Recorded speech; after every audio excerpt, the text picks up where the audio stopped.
Bien, le dernier panel de la journée va être sur la synthèse des messages clés de la journée et surtout sur les leviers de changement. On voit qu'ils sont déjà très solidaires. Hein? Ils sont tous squeezés sur le même sofa. Je trouve ça beau. Hein? Donc, on voit qu'ils sont unis pour parler d'une même voix. C'est vraiment très beau. 3 objectifs. Le premier, mettre en relation les principaux constats issus des présentations et échanges de la journée pour dégager des grands enjeux liés aux stimulants. Deuxième objectif, reconnaître les points de convergence entre les perspectives variées mises de l'avant et les pistes potentielles de collaboration.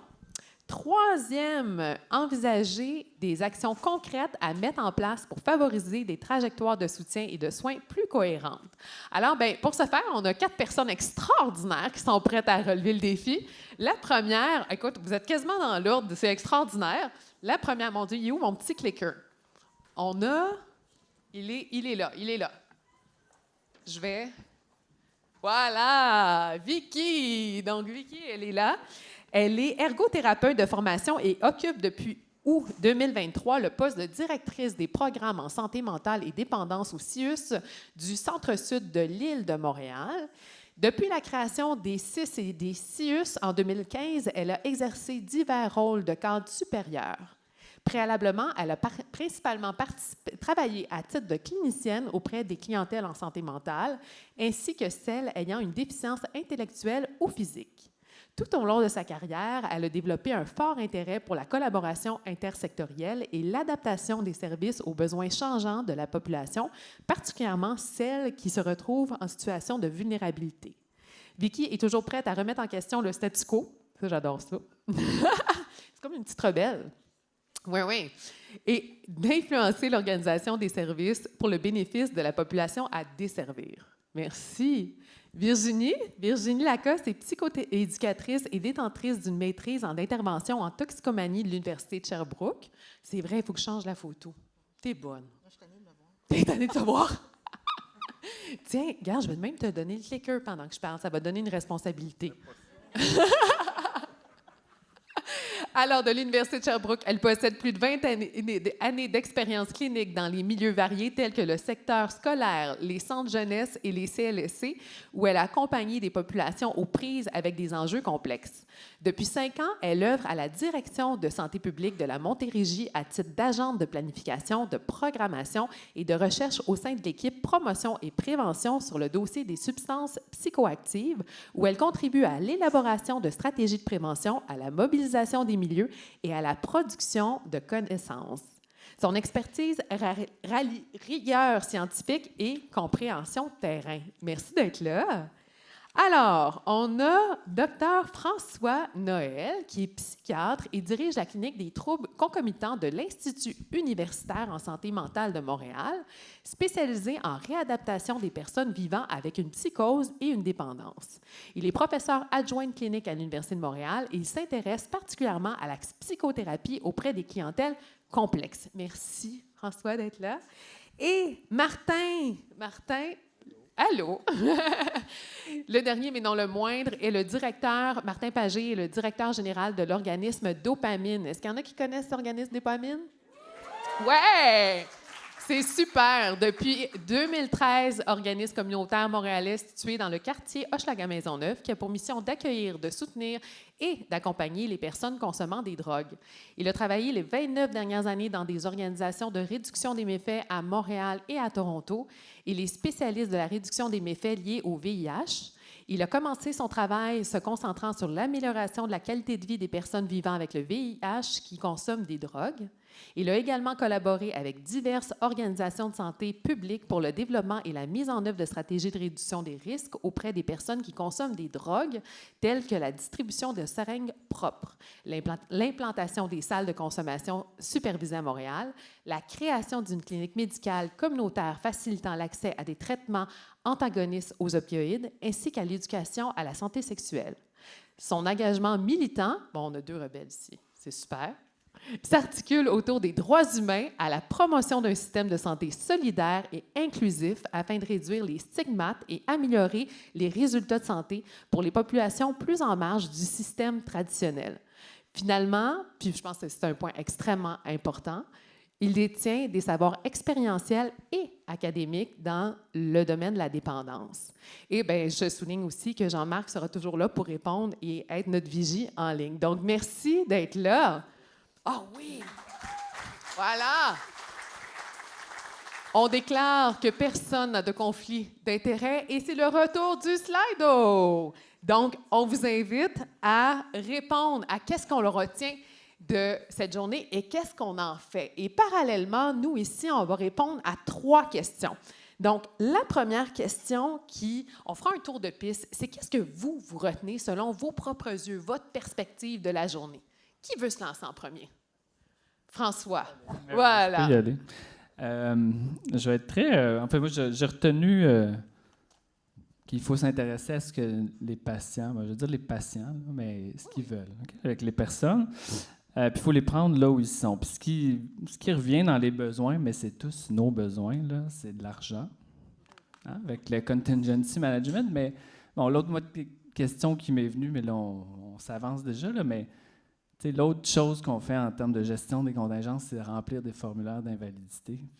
Ça, c'est malheureux, mais c'est une intervention médicale qu'on fait sans vraiment savoir qu'est-ce que ça donne. Mais ça, c'est une question que j'ai. Fait qu'ils ont besoin d'argent, patients, de logement, d'emploi, d'occupation, donc des renforçateurs alternatifs, puis des pilules. Pas n'importe lesquels, des psychostimulants. Moi, c'est ça que j'ai entendu de préférence. Mais on y reviendra à tout ça. Mais, donc, je dis ça un peu en blague, là, mais s'intéresser quand même à ce que les personnes qui viennent nous voir nous demandent où est-ce qu'elles sont situées puis de quoi elles ont besoin. Puis bon, moi, je parle en tant que gars qui est comme au bout de la ligne, là. Je suis bien confortable dans mon bureau, là, puis je pense que l'essentiel, c'est tout ce qui est fait avant, là, puis donc la réponse de tout le système, que idéalement, souvent j'ai dit ça, mais idéalement, moi, je devrais œuvrer à ce que mon emploi disparaisse, que les troubles concomitants, ben on n'en parle plus, que ce soit toute la psychiatrie, qui ne devrait pas avoir de clinique de troubles concomitants, mais idéalement, les gens n'auraient même pas besoin de nos services. C'est beau. Merci. Martin, tu sembles vouloir te lancer. Peux-tu? Ah. Tu vas te donner la permission? Ben, oui. Tu as 2 talents, là. D'accord. Ouais, excusez-moi, on est en fin de journée. Merci. Moi, ce que je retiens, c'est sûr que je crois que la journée d'aujourd'hui a suscité beaucoup, probablement, de questions, en tout cas chez moi aussi. Donc, il y a un intérêt pour parler de la consommation de stimulants. Au Québec, on adore les stimulants. On a toujours aimé la cocaïne et d'autres stimulants. Karine en a parlé, mais la plupart des groupes en réduction des méfaits du tissu communautaire est né de l'épidémie VIH, où il y avait une consommation par injection de cocaïne aussi. Donc, c'est notre historique, les stimulants, c'est notre ADN. J'ai toujours pensé qu'on manquait de données, qu'on avait plus de données sur les opioïdes et autres. Et je suis content, moi, de constater, avec la présentation de Dr. Garel, qu'il y en a des données, il y en a. Je dois vous avouer que je n'ai pas tout compris ce que Dr. Garel a dit, mais il y en a dans la salle qui ont dit que c'était très bien vulgarisé. Donc, je vais y aller avec la famille ici. Mais tout ça pour dire que, donc, il y en a des données, il faut s'en servir, puis il faut davantage en parler finalement, puis avoir des journées comme aujourd'hui ou des moments, des espaces pour en parler. Je constate aussi, ou en tout cas si on parle pour nous, qu'il y a des besoins qui dépassent probablement largement même l'offre de services ou la demande du moins. Donc on doit travailler fort pour pas être en silo, justement. Ça aussi, on a entendu parler de ça aussi, puis c'est un de mes constats. Il faut travailler à défaire ces silos-là, puis qu'on reste malheureusement encore un peu trop fragmentés ensemble dans le mouvement pour réussir à peut-être offrir ou faire tomber des barrières qui qui existent en ce moment avec les personnes qui consomment des stimulants. Bien, c'est très cohérent avec ce qu'on voit à l'écran. Collaboration, approche intégrée. Garel, excellent orateur. Alors ça, je suis convaincue qu'on peut mettre ça dans le rapport. Vraiment. Il est caché où? Est-ce qu'il est parti? En tout cas, si quelqu'un peut prendre une photo puis lui envoyer, je pense que ça va lui faire chaud au cœur. Est-ce que quelqu'un est là-dessus? Oui? OK. Bon, bien ça, j'aime ça. Merci, Vicky. Oui, je peux continuer. En fait, moi, j'essayais de résumer ma pensée en un mot. Avec tout ce que j'ai entendu, ce qui me venait en tête, c'était vraiment le mot plus de l'humilité. Humilité de reconnaître qu'on n'a pas toutes les réponses. Parce que oui, il y en a certaines, mais j'entendais beaucoup qu'il y en avait d'autres qu'il fallait aller chercher. C'est très drôle. Juste, Garel, comme ministre de la Santé, là, c'est rendu... Ça arrive, là. Il faut absolument qu'on lui dise, là. Oui, donc, humilité médicale, on continue. Oui. C'est difficile de rester concentré Je avec le ce qu'on sais, voit. on a plein d'autres qualités. Mais non, mais c'est ça, c'est l'humilité, puis l'humilité à plein de niveaux. Oui. De reconnaître que personne n'a la clé toute seule, reconnaître qu'on doit travailler ensemble, reconnaître qu'on a à avancer dans l'essai, l'erreur, essayer, reconnaître qu'on va se tromper, reconnaître aussi que pour certaines équipes, pour certains médecins, pour les professionnels, ça peut des fois nous confronter à notre sentiment d'impuissance. Fait que vraiment, tout au long de la journée, moi, ce que j'entendais beaucoup, c'est on a encore à apprendre, on est des experts, oui, mais on a des experts qui ont besoin de continuer à développer notre savoir et on a besoin de le faire ensemble, puis de reconnaître aussi les défis qui sont devant nous. Fait que c'est vraiment le mot humilité. J'aime qui me restait, ça. moi, suite à la journée. Et Virginie, toi, ton mot? Moi, j'ai senti beaucoup d'amour, beaucoup d'empathie chez tout le monde au niveau des personnes qui consomment des stimulants. Mais je sentais quand même une certaine détresse du monde qui travaille dans ce domaine-là. Donc, je pense qu'il y a un éléphant dans la pièce aujourd'hui qui est les réformes en santé, comment ça vient toucher les services, l'accès, mais aussi les personnes qui travaillent dans ce réseau-là. C'est ça. Donc, je pense que c'est important que ces politiques-là qui ont un impact directement sur la population, mais aussi sur les personnes qui travaillent auprès. Absolument. Et là, on l'attendait depuis le début de la journée, les solutions, la baguette magique, OK? Donc, la question, selon vous, là, si vous aviez une baguette magique, quelles sont les pistes de solutions, OK? Quelles sont les actions futures à réaliser? Ah, François, ça démange. Ah, c'est très drôle. On est encore pris avec Garel comme ministre de la Santé. On trouve ça super. Une chance que Garel, on a. C'est très drôle. Piste de solution. Baguette magique. Je peux me lancer un peu. Je veux quand même rebondir sur ce que Virginie disait là, par rapport à... Parce qu'il y a un paradoxe, là, hein, on dit, bien, on veut... nous, on veut s'intéresser à ce que les patients veulent, on veut une approche holistique. Puis après ça, bien, évidemment, c'est dur d'offrir ça quand on n'a pas soi-même, on ne reçoit pas ça d'en haut, disons, des gens qui s'occupent de nous. Là. Fait que on est pris un peu dans ce paradoxe-là. Mais bon, ça, c'est pour le problème. On blaguait ce matin que les gens voulaient parler des solutions. Puis là, c'est nous, comment on va parler des solutions? On va juste avoir envie de parler de problèmes quand on va être au panel. Bon. Moi, il y a différents trucs. Je pense, en fait, des choses, tantôt, je blaguais avec les stimulants, là, mais je trouve, on n'a pas tant que ça des moments d'excitation, bonne nouvelle. Moi, quand j'ai appris l'étude qui est faite au CHUM en ce moment sur les psychostimulants, bon, l'anecdote pour moi, c'est que j'ai eu cette idée-là pour un patient, puis là, j'ai appelé en me disant, ben ils vont me dire non. Tu sais, c'est un patient qui... toutes sortes d'enjeux. Il y a des problèmes de psychose, fait que de base, c'est peut-être pas une bonne idée. Des sous-contraintes légales. C'est un tannant, là. Puis là, j'appelle là, puis pour l'étude, ben, ils me disent, ben on offre des doses jusqu'à 250 mg d'amphétamine.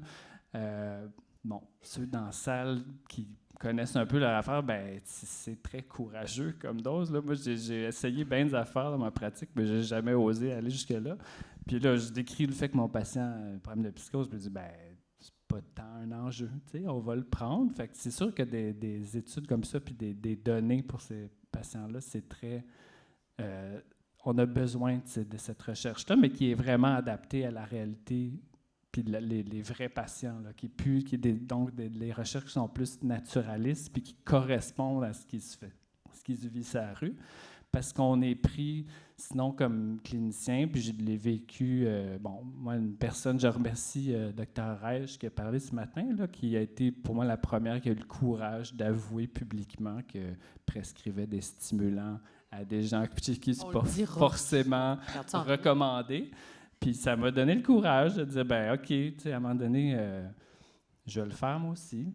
Puis parce que ça prend des conditions, là, mais moi, je suis dans une clinique où quand même on suit les gens longtemps, puis on finit par avoir confiance qu'ils ne vont pas faire n'importe quoi. Puis aussi, ils prennent tellement n'importe quoi qu'on se dit, voir que moi, j'y prescris ça, que ça va lui causer un dommage, c'est très, très peu probable. Fait. Mais c'est quand même inconfortable comme pratique, là. Puis là, bon, ça, c'est le fait d'être ici ensemble, puis de savoir qu'on a un groupe, qu'il y a des études qui se font, bien, ça aide à aller de l'avant puis être un peu plus cow-boy qu'on serait d'habitude. Donc, oser d'être audacieux dans votre pratique. Oser être audacieux. C'est une piste de solution. Ouais. Études naturalistes, Vicky, tu avais quelque chose à dire par rapport à l'aspect qualitatif aussi de certaines données. Oui, c'est sûr qu'on est dans un contexte où la performance est un mot à la mode. Mm-hmm. Et dans le réseau de la santé, on mesure souvent la performance de façon, puis ça a été nommé entre autres par Karine un peu plus tôt aussi, la performance, elle est souvent mesurée de façon très quantitative. Fait que le nombre de personnes desservies. Ce matin, sur le premier panel, on parlait de durée moyenne de séjour. C'est beaucoup des données qu'on utilise pour mesurer la performance. Et avec la clientèle dont on parle, c'est juste un non-fit. Mm-hmm. Avec ce qu'on a besoin de faire pour mieux desservir cette clientèle, il faut qu'on ramène à l'avant-plan tout ce qui est qualitatif. Puis moi, j'accroche beaucoup sur le quintuple objectif. Je pense qu'il faut beaucoup en parler, sur la valeur qu'on peut créer aussi. Puis ce matin, une des questions, c'est qu'est-ce que les décideurs peuvent faire? C'est sûr que je me sens interpellée parce que je suis gestionnaire dans le réseau, mais c'est le pouvoir d'influence, le pouvoir justement de dire que on ne peut pas résumer notre offre de service à combien de personnes on a vu. Il faut parler du temps qu'on a besoin pour se rencontrer. Il faut parler... J'ai des exemples très concrets. Ouais, vas-y. On vient de travailler, je ne sais pas s'ils sont encore présents, avec la mission Oldbury autour d'un campement. Puis, dans le fond, quand on me dit il va falloir démanteler le campement, combien de personnes sont encore là, je dis non. Moi, j'aimerais qu'on réfléchisse et qu'on parle et qu'on souligne du travail de collaboration qu'on a fait, du temps qu'on a pris ensemble et des 7 personnes qu'on a accompagnées vers le logement. Fait qu'il faut qu'on influence sur ce qu'on veut qu'il soit mesuré de nos services. Puis c'est là où je rejoins François. Il faut sortir du cadre actuel puis ne pas parler que de chiffres, mais parler vraiment d'accompagnement, parler d'impact, parler de valeur aussi qu'on a créée. Et ça, c'est notre rôle à nous comme décideurs de le mettre de l'avant, puis d'amener nos équipes à tenir ce même discours-là et leur faire la place quand ils nous influencent dans ce sens-là. Fait que moi, c'est un peu ça que je pourrais amener dans les pistes de solutions. Leadership de gestionnaire, ça, c'est vraiment magnifique. Vraiment, bravo, Vicky, pour ta voix. Puis Martin, je sens que tu veux dire quelque chose et on t'écoute. Ben oui, je suis le même, on dirait. Non, on t'écoute, on est là. Moi, je vais utiliser ta baguette magique. J'aime ça. Je clonerai François. Écoutez, j'en connais pas beaucoup de psychiatres qui se déplacent dans les milieux, se mettent dans une salle plus ou moins salubre avec de la pizza pour jaser avec la gang, pour jaser avec les gens de la communauté, pour écouter, pour apprendre à les connaître. Je pense et ça a été nommé aussi ce matin, il faut revenir au caractère humain de nos interventions, peu importe où on se situe dans l'intervention. Il faut voir l'humain, il faut prendre le temps. Ça aussi, ça m'a frappé parce que je l'avais dans mes notes. mais le temps est revenu beaucoup sur plusieurs intervenants, intervenantes. Et puis, moi, je pense qu'il faut absolument se donner ça comme piste de solution ou action, c'est de prendre le temps avec les gens, créer des liens, créer une relation aussi avec les personnes qu'on accompagne, qu'on soutient et saisir les opportunités finalement aussi quand ils viennent pour que les personnes soient bien orientées aussi vers les endroits. Je ne veux pas trop prendre de place, mais je pense aussi qu'il faut... il y a un autre éléphant dans la pièce qui est la prohibition des drogues. On est en pleine crise de substances contaminées. On se doit, et ça je pense que c'est Pénélope qui le disait ce matin, là, pas juste voir la consommation des personnes. Il faut voir ce qu'il y a alentour. Oui. Mais il faut aussi voir ce que la prohibition donne dans nos communautés, dans les différentes communautés du Québec et d'ailleurs au pays aussi. Et il faut s'attaquer sérieusement à des règles ou une loi qui a démontré aucune efficacité scientifique ou autre depuis les 100 quelques dernières années. Et pourtant, elle est maintenue là. Et pourtant, elle crée le plus grand dommage et les plus grands méfaits chez nos communautés aussi. Donc, je pense qu'il faut s'attaquer dans nos actions futures à cette prohibition-là.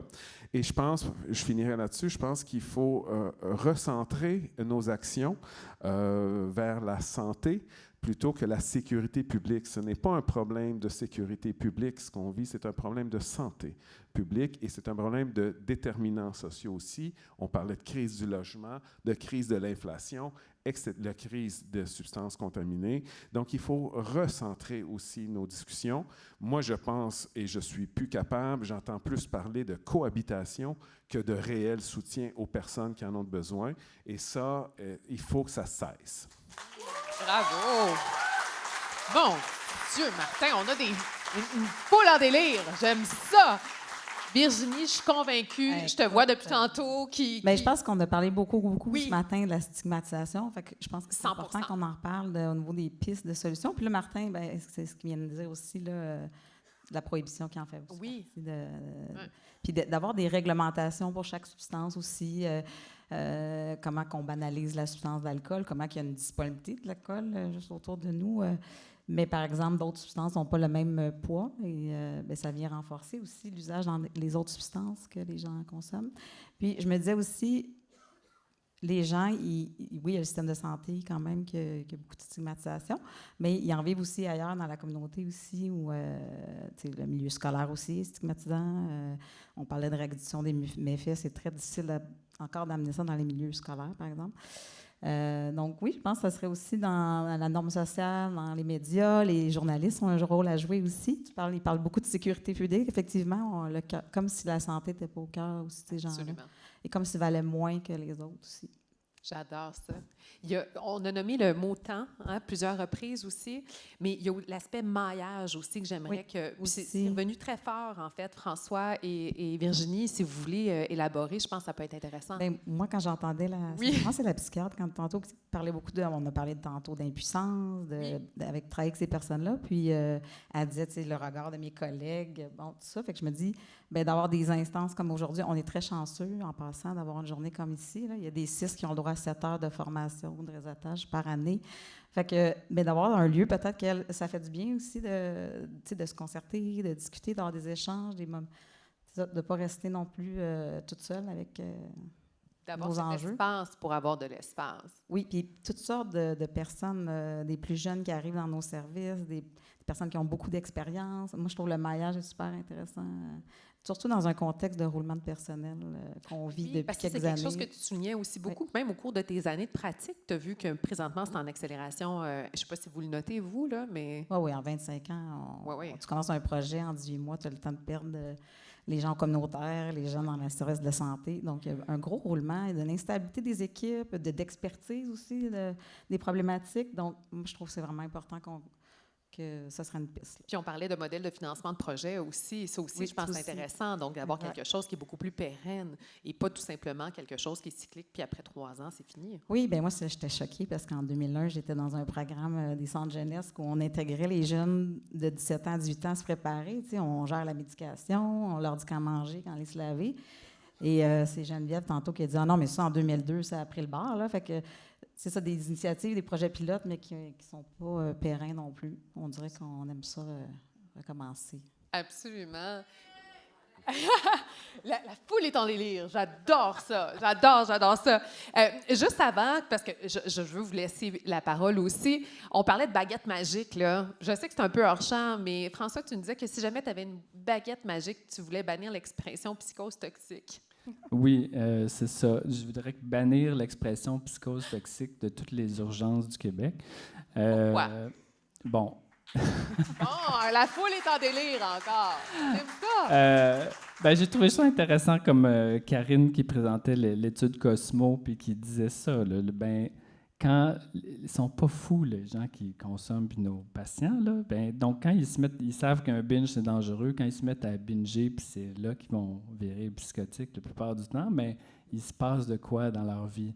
Puis bon, c'est pas de dire que ça n'existe pas, la psychose induite, mais l'urgence, c'est pas le moment on n'a pas le temps de faire ce diagnostic-là, puis on ne peut pas le faire à la légère. C'est un diagnostic qui est toxique en soi, parce que quand il est utilisé pour dire, ça, c'est la consommation, fait que ça, nous, ici, mettons, on est de la psychiatrie, fait que ça, congé.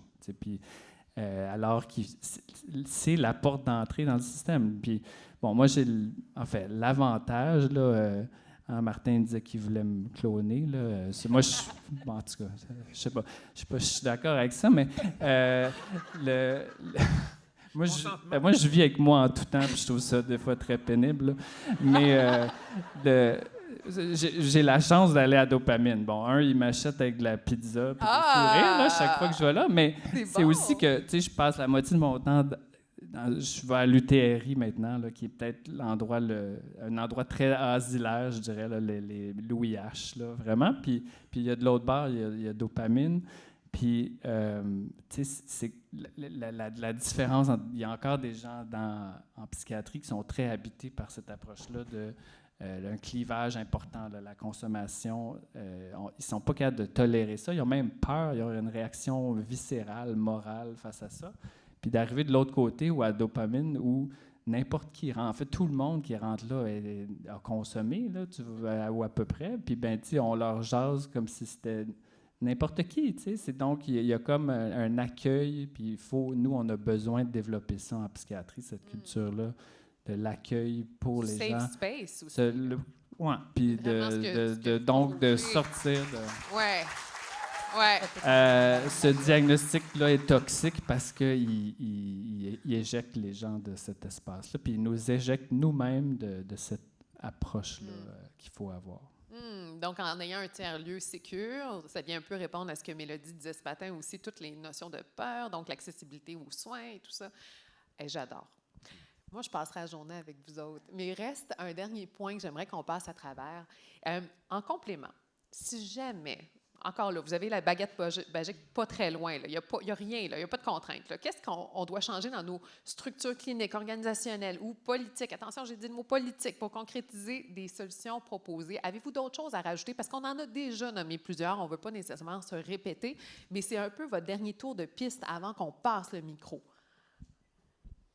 Vas-y! Moi, j'aimerais ça que, tu sais, il y a les organismes communautaires, il y a la première ligne, la deuxième. Moi, j'aimerais ça qu'on soit, tu sais, que tu as une nouvelle unité innovante dans un site, c'est scotché avec un groupe communautaire qui fait partie, puis que ce soit obligatoire, qu'on ait ces liens-là, puis pas juste le communautaire. Je trouve qu'il porte beaucoup là, en ce moment, ce qui se passe avec les populations avec des grands besoins de santé. Puis ça déresponsabilise. Moi, je trouve que ça permettrait d'être tous responsables de ces personnes-là qui ont des grands besoins.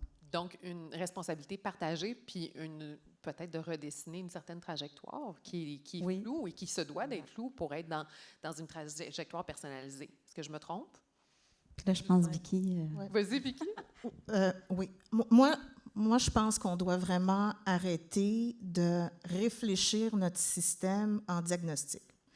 Donc, vraiment, il faut rapprocher santé mentale, dépendance, itinérance. Ça n'a plus lieu en 2025 qu'on ait ces silos-là. Puis là, je ne suis pas en train de dire que je veux noyer toutes les expertises. Ce n'est pas ça du tout. Puis je ne suis pas en train de dire que toutes les équipes doivent tout faire, mais je pense qu'il faut vraiment remettre la personne, puis ça a été dit, au centre, parler des besoins de la personne, puis aller au-delà aussi de ce qu'on vient habituellement chercher en santé, c'est-à-dire que là, je consomme, je vais arrêter de consommer. Le classique, penser à tous les déterminants sociaux, attacher dans nos trajectoires l'accès au logement, attacher aussi comment est-ce qu'on aide la personne avec ses revenus. Fait que moi, je suis rendue à vouloir qu'il y ait des modèles prismes qu'on appelle PRID, donc Programme de réaffiliation, dépendance, itinérance, partout. On a réussi, là je suis très montréalaise, fait qu'on a réussi à Montréal maintenant d'avoir des prismes sur tous les territoires CIUS. Bien, la prochaine étape, c'est qu'on ait des PRID aussi, puis qu'on les aille partout à Montréal, parce que là, on attache réaffiliation au service, réponse aux besoins de la personne, quel que soit le besoin, et accessibilité vers le logement. Fait que pour moi, ça, c'est la concomitance vers laquelle on doit prôner, puis on doit aller, puis ça va impliquer des essais-erreurs, parce qu'on va se tromper, parce qu'il n'y a pas une solution qui va marcher avec tout le monde. Ça va nous demander le temps dont on parlait, mais c'est correct de prendre le temps. Fait que moi, je pense qu'on est rendu là à réfléchir vraiment à des nouveaux modèles où on rend les lignes un petit peu plus floues, puis c'est correct. On vit avec ça, on avance là-dedans, puis on adresse nos inconforts, mais on vise vraiment à remettre la personne au centre, peu importe l'étiquette qu'elle a ou qu'elle n'a pas, là, parce que des fois, c'est aussi problématique de ne pas avoir, mais c'est aussi problématique d'en avoir une. Fait que ça a été dit même cet avant-midi. Oui. Fait que pour moi, on est là, puis on est vraiment en train d'essayer de le développer, ce PRID-là, avec des partenaires communautaires, puis le réfléchir, la personne qui veut être dans le refuge, mais la personne qui est en campement, la personne qui est en logement, il faut qu'on soit capable de répondre à toutes les personnes sans égard à leur lieu. Puis vraiment, c'est ça qu'il faut pousser. C'est là, je pense, qu'on est rendu, là. Magnifique, magnifique. Martin, c'est pas ton mot de la fin parce qu'on va répondre aux gens, mais... Oui, mais moi, je nous inviterais aussi à réfléchir sur faire attention aussi quand on développe des programmes ou des structures, de faire attention au one size fit all. C'est-à-dire que ce qui peut fonctionner au centre-ville, peut-être ne fonctionnera pas dans l'Est, et vice-versa. Et à l'ensemble, ou à Drummondville, ou à l'ensemble du territoire. Donc, moi, devenir, pour moi, avoir des structures plus agiles nous permet aussi de répondre aux besoins, aux réels besoins des communautés aussi, qui ne sont pas tous pareils. Puis les groupes en réduction des méfaits à Montréal sont un bel exemple, c'est-à-dire que nos confrères, consoeurs de Cactus au centre-ville, on a les mêmes mandats, mais on ne le décline pas nécessairement de la même façon dans l'Est, dans Hochelaga aussi, et vice-versa. Donc l'adaptabilité aussi, oui. L'agilité des structures, pour moi, c'est important pour répondre aux besoins réels des communautés. Puis, je ne trouve pas pire positif parce que ce matin, je disais, on va être dark à soir. Mais là, on n'est pas pire. On allait avoir du plaisir. Mais, on allait être dans le fun cet après-midi. Ben oui, quand même. Oui. On trouve des choses parce que c'est sûr que, et puis ça a été dit aussi plus tôt, c'est sûr qu'il y a une période en ce moment assez difficile, assez hostile à certaines approches aussi. Donc, il faut vraiment, selon moi, créer un mouvement aussi, même si on ne fait pas tout à fait la même chose, on n'est pas pareil, il faut créer un mouvement fort pour nous permettre de passer à travers cette tempête-là. Puis pour moi, j'appelle beaucoup plus on parlait de stigmatisation plus tôt, donc il faut en parler. Moi, j'appelle au call-in plutôt qu'au call-out, c'est-à-dire amenons nos alliés aussi, même s'ils ne pensent pas tout à fait pareil comme nous. Rapprochons-nous, créons un mouvement pour un mouvement, mais qui n'est pas unique, créer un mouvement avec plein de programmations différentes qui vont répondre aux besoins réels. Et comme ça, j'ai l'impression qu'on sera une réelle force à ce moment-là quand on réussira ça. Bravo, merci. Un mot de la pré-fin pour vous? Peut-être pour rebondir là-dessus, je pense que c'était une question qui avait aussi plutôt dire comment on est tous des convaincus, là, puis là, on prêche à des convertis. Fait que comment tendre la main vers ceux qui ont besoin, qu'on leur tende la main, ça va avec le call-in de Martin, là. Puis je pense, c'est ça, moi je vois, quand je parlais de milieu asilaire, bon, le Louis H, OK, ça n'existe plus Louis H, mais ça existe encore culturellement, là, mais où il faut... il y a cette question-là où le stigma, on peut le voir, on peut le dénoncer, mais pour vraiment le changer puis aller rejoindre ceux qui peut-être l'exercent plus, il faut être capable de le reconnaître en nous-mêmes, comment nous-mêmes on peut causer du stigma des fois, comment, sans le vouloir, pour X raisons, nourrir ça dans nos interventions. Quelqu'un mentionnait ce matin l'idée, le consommateur qui se fait traiter de odieux. Mais on a quand même tous cette réaction-là où on va trouver cette personne-là odieuse. Puis il faut apprendre à vivre avec les réactions. Puis plutôt que de blâmer les autres, regarder vraiment vers soi. Puis pour ça, il faut... des journées comme aujourd'hui, je pense, aident ça. Parce que il y a vraiment un sentiment de dire on est tous ensemble, on veut aller dans la même direction. Ça donne de l'espoir qu'on peut y arriver ensemble, mais ça nous ouvre aussi, c'est un temps, une disponibilité qu'on se donne. Puis bon, ça, c'est une fois par année, mais le reste de l'année, il faut trouver des façons de cultiver cette disponibilité-là à soi, avec les autres, pour être capable d'accueillir nos collègues qui ne voient pas les choses de la même façon que nous, puis pas les accueillir avec une brique, mais avec compassion, amour. Puis c'est comme ça qu'on va les amener à un moment donné à embarquer puis dans la patente, puis comprendre, OK, réduction des méfaits, va me calmer un petit peu, là, puis je vais peut-être pouvoir m'ouvrir à ça. Bravo. Merci. Je sais que Vicky veut juste rajouter un petit quelque chose. Après ça, on fait le mot de la fin avec Virginie. Parce que ça fait quelques fois qu'on dit dans la journée qu'on est des convertis, qui parlent à des convertis. Faut pas minimiser le pouvoir d'influence qu'on a. Puis, un des premiers éléments ce matin, Dr. Jutras présentait quand même Carole. En hommage à Carole, elle a quand même ouvert des portes, puis parce qu'elle a utilisé tous les lieux qu'elle avait pour influencer, puis ça nous a permis d'être là où nous sommes aujourd'hui. Fait que je pense qu'il ne faut pas minimiser la capacité qu'on a, chacun à nos niveaux, d'influencer les choses en remartelant le même discours, en ramenant des angles différents de prise. On finit par faire changer les gens autour de nous. Puis c'est comme ça, je pense, qu'on arrive à influencer jusqu'aux fameux décideurs dont on parlait ce matin. Fait que ça, je veux juste le dire, oui, on est convaincus des gens, mais on a un pouvoir. Oui, on en a un, certain. J'adore ça. Merci, Vicky. François parlait d'amour, parlait de bienveillance, mais il y a un autre mot qui est ressorti beaucoup, c'est humanité. Puis dans humanité, il y a prendre soin des autres. C'est ce que vous faites pas mal tout à longueur de journée. Mais Virginie, tu parlais de l'importance de prendre aussi soin de nous en tant qu'intervenant. Oui, c'est ça. Je trouve que c'est quelque chose qu'on n'a pas parlé aujourd'hui. Oui. Mais les gens qui travaillent avec les personnes qui ont des grands besoins, bien, on vit de l'impuissance, on vit... du découragement, toutes sortes de choses. Fait que je trouve que c'est ça. J'aurais le goût de finir là-dessus, qu'il faut prendre soin de nous aussi. Puis, Vicky, moi, j'aimerais ça qu'on reconnaisse tout le temps qu'on met. Tu sais, c'est souvent les statistiques, c'est une action directe à la population, mais tout le temps je fais un appel à un organisme, j'essaie de trouver un organisme pour son... Tout le temps qu'on met ailleurs ou appeler une collègue pour parler d'une situation, tout ce temps-là devrait être reconnu. Puis ça aussi, pour la santé mentale des employés qui travaillent auprès de ces personnes-là, c'est difficile parce que c'est comme pas reconnu, alors que c'est un vrai besoin. Là. C'est honorer votre temps, mais surtout honorer l'impact de ce geste-là. Je pense que... Oui. Ouais. Puis moi, je trouve ça aussi, je trouve qu'en 25 ans, il y a moins de supervision clinique. C'est devenu des supervisions de... As-tu déposé ton plan d'intervention? Combien de stades tu as fait? Pourquoi ton éval n'est pas déposé? Alors qu'avant, c'était vraiment, OK, parle-moi de ton cas, on va discuter. Donc, je trouve ça que ça aussi, ça se perd beaucoup dans le réseau.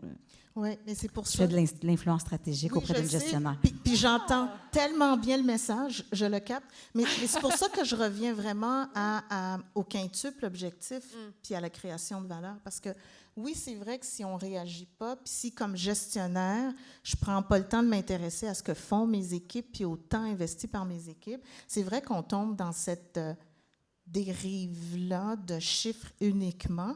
Mais c'est pas vers ça qu'on doit tendre, puis on n'est pas obligé de valoriser que ça, comme gestionnaire non plus. Fait que c'est là où je pense que chacun, dans le champ de son pouvoir, doit essayer d'influencer. Dans le champ des tout ce qui est psychoéducateur, travail social, criminaux, on n'a pas la même voix que les médecins en ce moment, mais j'étais contente d'entendre les médecins qui disaient « Ah, j'ai juste vu tant de personnes, mais moi, c'est un humain, je travaille avec. » Tu sais, quand on se fait dire « Tu as juste vu 3 personnes dans la journée, 3 stats », je parle encore à la gestionnaire. OK, c'est bon.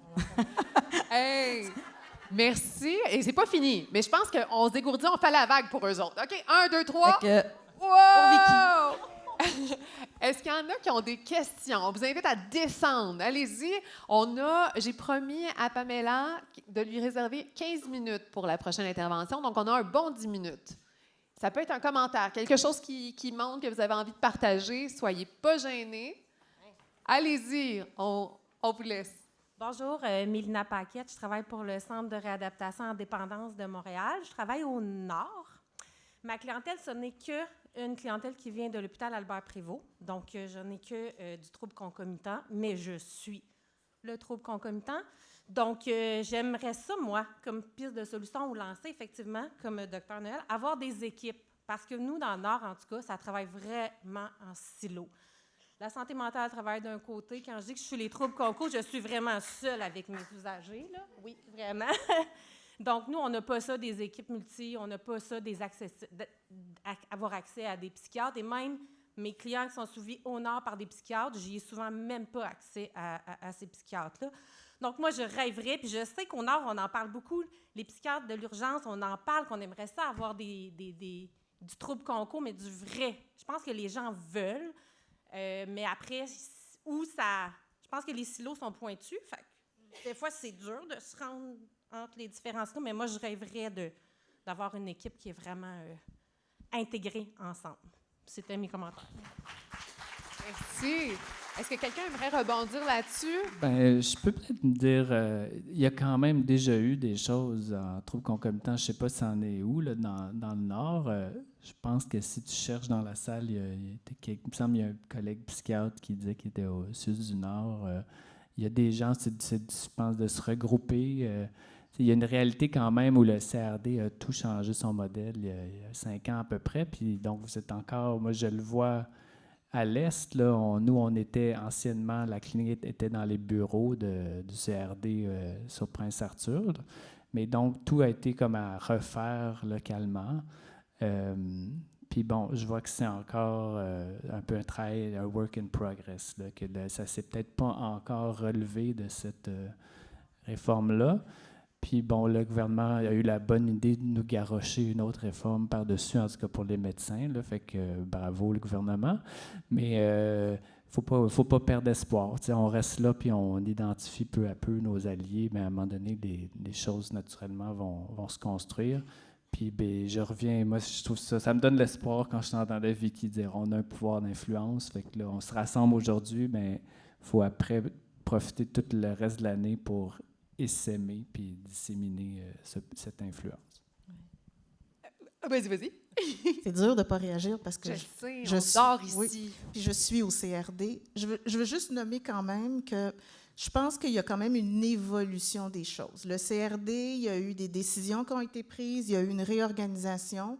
Là, on est ailleurs, puis on doit s'adapter à nouveau, puis on va essayer d'aller ailleurs à nouveau. Fait que moi, c'est ça le message que je voudrais donner parce que je l'entends très clairement, ce que plusieurs ont vécu par rapport au changement des dernières années dans un peu le silo dépendance santé mentale. Mais la photo d'aujourd'hui ne doit pas rester la photo permanente. On peut continuer à évoluer, changer, et ça fait partie, pour ceux qui sont dans ma direction, du plan d'action d'avancer vers la concomitance. Mais je le répète, toutes les équipes ne peuvent pas au même niveau faire de la concomitance. C'est ça qu'il faut bien réfléchir et articuler, mais l'idée est de répondre aux besoins au-delà des diagnostics. C'est vers ça qu'il faut aller. Fait que, François? Je veux rajouter une autre chose quand je pense à peut-être une histoire pour donner de l'espoir puis le temps que ça prend, ces changements-là, malgré la volonté de le faire. Tu sais.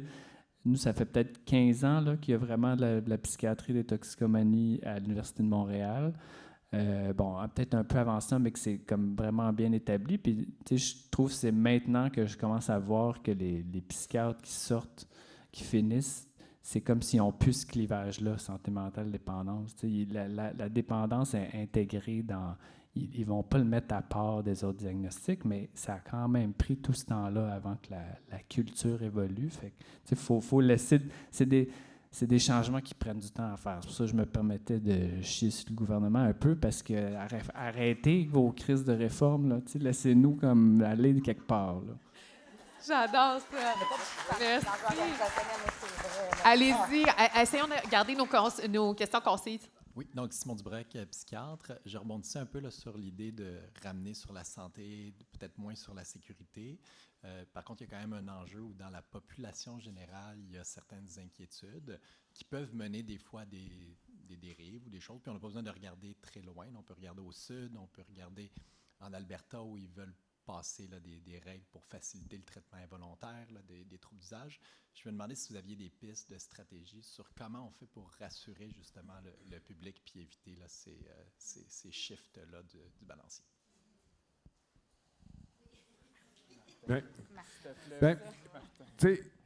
Merci de ta question. C'est une bonne question. Moi, quand je ramène ce débat-là, c'est pas de tasser complètement les réalités de certaines communautés.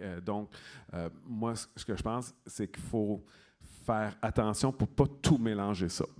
On doit adresser des réalités ou des sentiments d'insécurité, parce que c'est beaucoup ça qui est vécu dans certaines communautés, mais pas mélanger tout ça ou pas hiérarchiser ou prioriser, parce que là, c'est ça qui se passe en ce moment. On essaye de prioriser la cohabitation, alors qu'on a quand même une crise sans précédent au Canada. Il y a au-dessus de 60 000 décès par surdose au Canada et le compteur continue.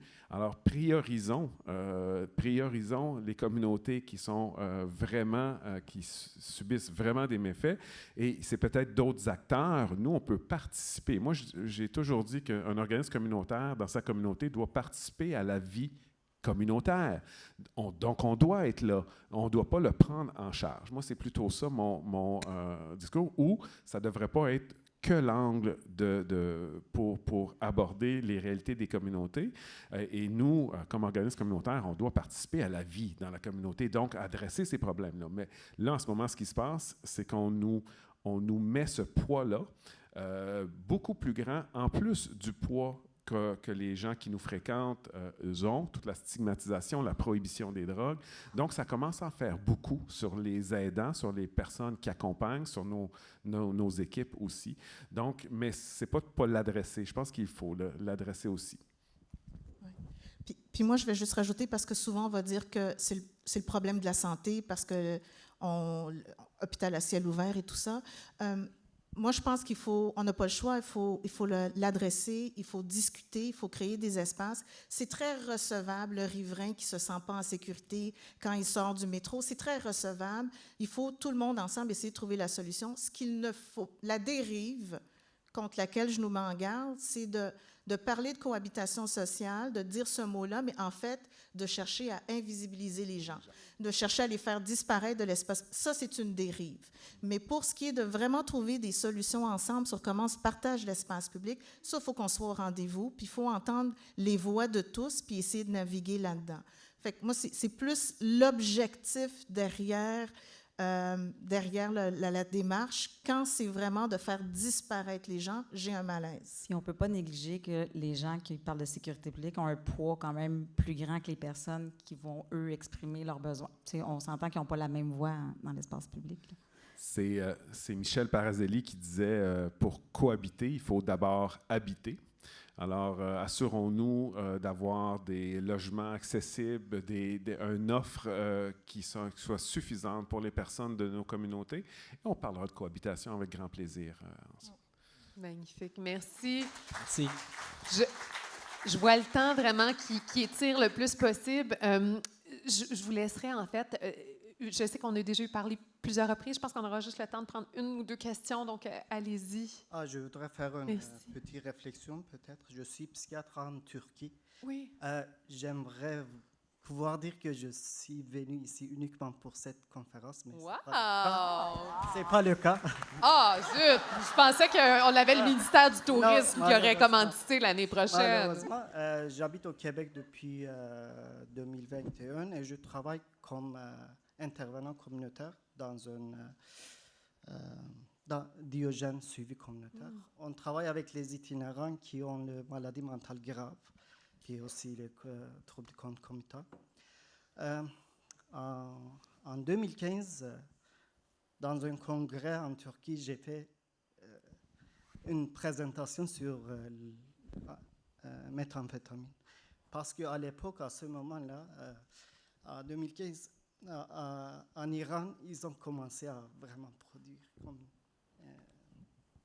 exponentiel, je peux dire. Puis on a touché vraiment vite parce que la région où j'ai travaillé était à la frontière de l'Iran.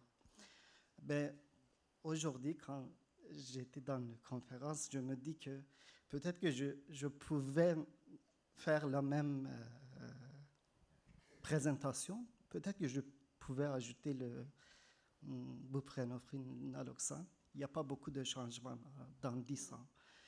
Mais j'ai fini ma présentation avec un discours, puis je voudrais le lire maintenant, si vous me permettez. Oui.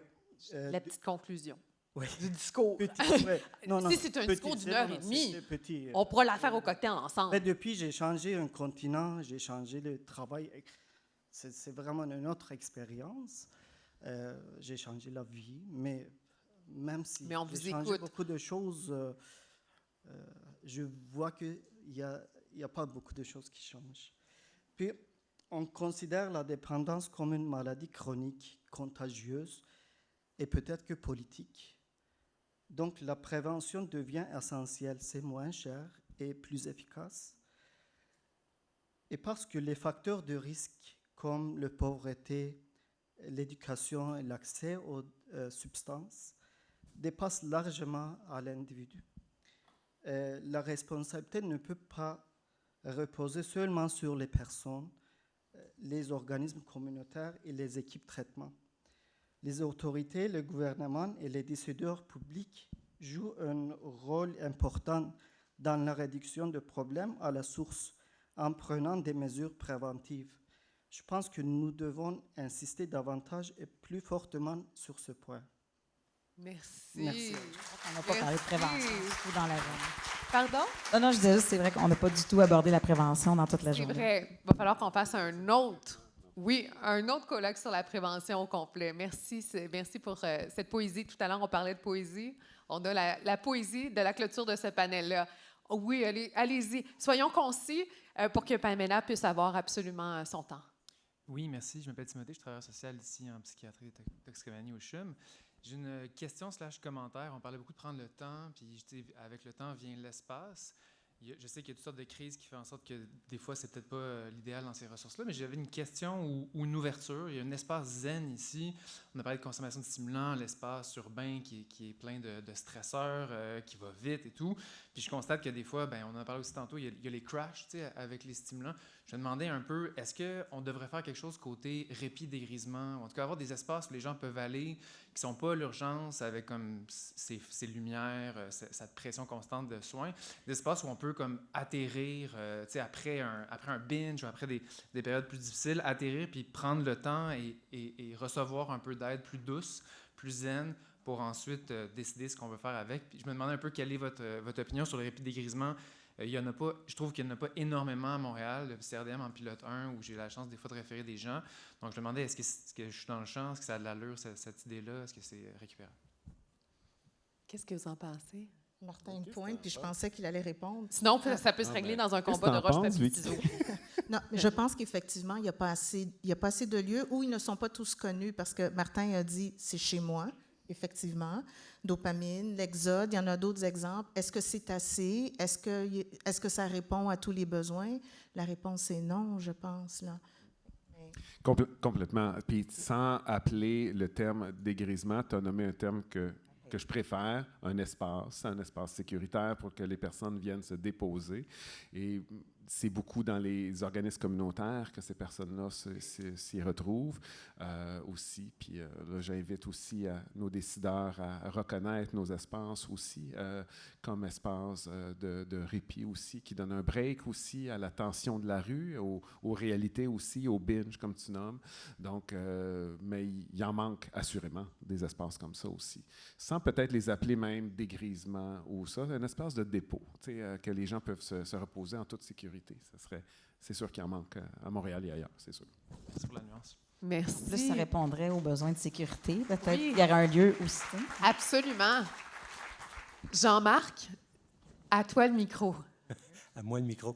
Écoutez, il y a beaucoup de commentaires en Oui. ligne. Je dirais que ce qui résume l'essentiel, puis ça a déjà été dit, c'est redevenir humain.